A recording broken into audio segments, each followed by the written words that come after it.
Welcome to Real Life Fiction Stories, and thank you for joining me. What night, huh? The fire dancing as if it had a life of its own, almost otherworldly. Reminds me of a story I'm told is true. It happened to a family member of a friend not too long ago and began on a night not unlike this one, and well, it just so happens to have been in this area not too far away. A story about unknown beings from another planet, what they could do to us, and what we could possibly do to them. Sir, the organism is stable. The collection team? They're going through decontamination and will be isolated in quarantine. Have we maintained communications blackout? Yes, sir. No information can get in or out till you give the clearance. The room was empty and dark, lit only by the various blips and flashes of the monitoring equipment, as the two dark figures held their debrief away from the others.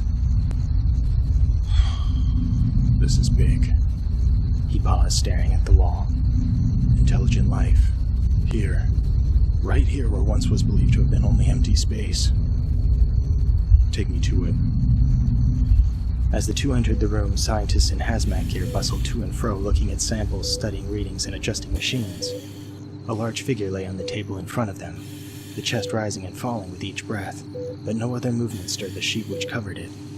Alright, so what do we know about it? The commander asked the room. A tired but confident toned voice spoke up. It was the expedition leader. We know the subject is one of many, and they appear remarkably similar to us.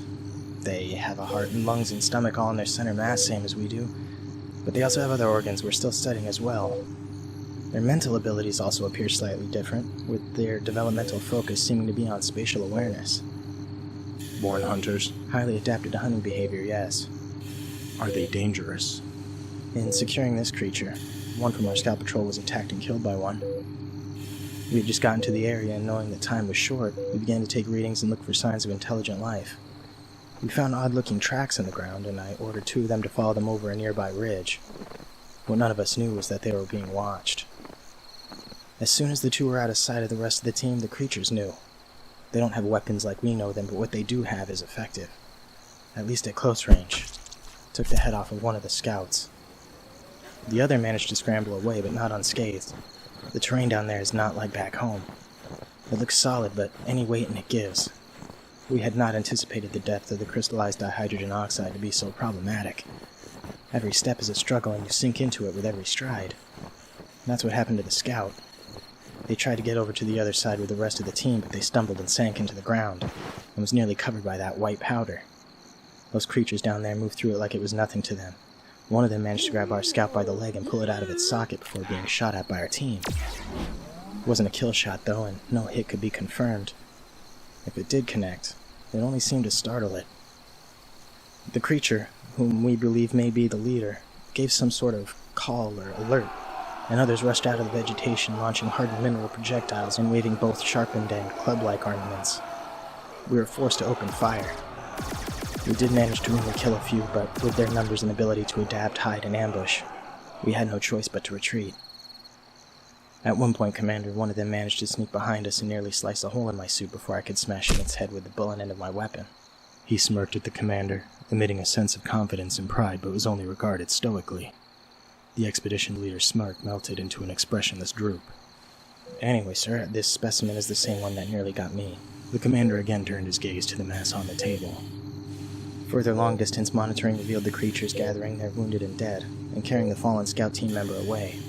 The decapitated body was hung up, presumably on display, while their head was brought into what we believe to be the colony leader's dwelling.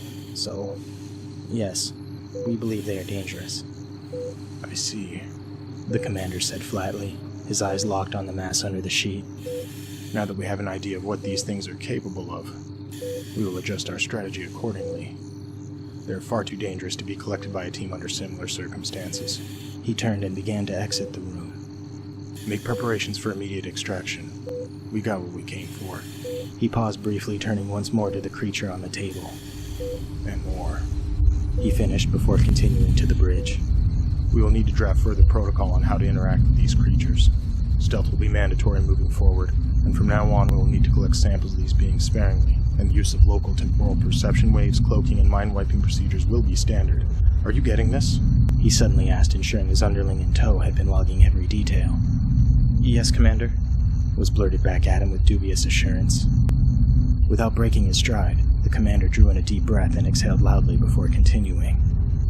What we do moving forward will determine the fate of not just our planet, but this one as well. We know all too well with our own history of development what a population of sentient cognizant beings can do to its own society, let alone a world they don't understand. At all costs, we must maintain the upper hand. He paused for a moment, as if considering what he had just said. We need to be cautious about our timing of our interactions with them. He began again, though now sounding more reflective than confident. Of course, all this is not to mention what else may be lurking out there besides that, he stammered, pointing back toward the corridor toward the examination room. Thing, he barked, and one of the few times in his career had let his emotion break through. There could be things out there that our nightmares wouldn't dare to conjure. He finished, having regained his composure. Open communications. Report our departure. Let me know when the other groups report from their designated biomes. The commander had reached the bridge of the ship and sat down in his chair, overlooking the team that had brought them so far, that had led them across the stars and through space unknown, to a tiny speck in the universe, a speck their probes had found so long ago. How long has his planet yearned to reach out across the stars, to extend their gaze to worlds untold? How many centuries in toil, failed experiments, successful attempts and setbacks and leap forwards? How many lives did it take to develop the machines to transport a living being so far out into the cosmos? Now, here they were, face to face with a whole new race of beings, and a planet with more resources than their planet ever had in its prime age. Sir, early reports coming in now, one of the communications officers blurted out. Most have left with the remaining 3 just departing, us included. One of the oceanic teams, sir, reports a creature nearly as long as their scout vessel had attempted to consume it but failed. The team was able to collect a sample of 2 of its 10 limbs. They report them to be extremely powerful, yet seem to be completely boneless, and that during the encounter it ejected a black cloud of various compounds after its limbs were severed, and it vanished into the depths. "Sir, casualty report coming in," another communications officer picking up where the other had left off. "One of the crew members from one of the semi-arid zone ships. A botanist had been attacked while examining small flora on the ground when they were grabbed and carried off by something sleek, fast, and silent, which had to be tracked by its prints. They were only able to locate the body of the botanist in a small cave. They report the botanist's neck had been bitten into by something with very large teeth that was able to fit the entire neck in their mouth before biting down and snapping it." Hold reports. The commander shuddered. Initiate planetary departure. Get us out of here. The craft, invisible to any human in the village just behind the snow-covered pine trees, began to rise silently off the ground. The human specimen on board was sedated and prepped for travel, and data on the planet was logged and shared.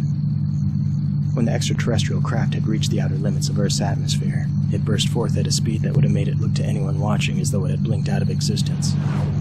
But they would be back. The large black eyes of the commander, prominent in his large bulbous head, with its contrarily small pointed chin, watched the stars streak across the forward display, the light reflecting in their inky gaze. His gray skin dull and flat in the monitor's light. He concentrated, sending out his thoughts, commanding the attention of the vessel's crew, and when he felt them reach back out to him, he addressed them as a group. We will be back.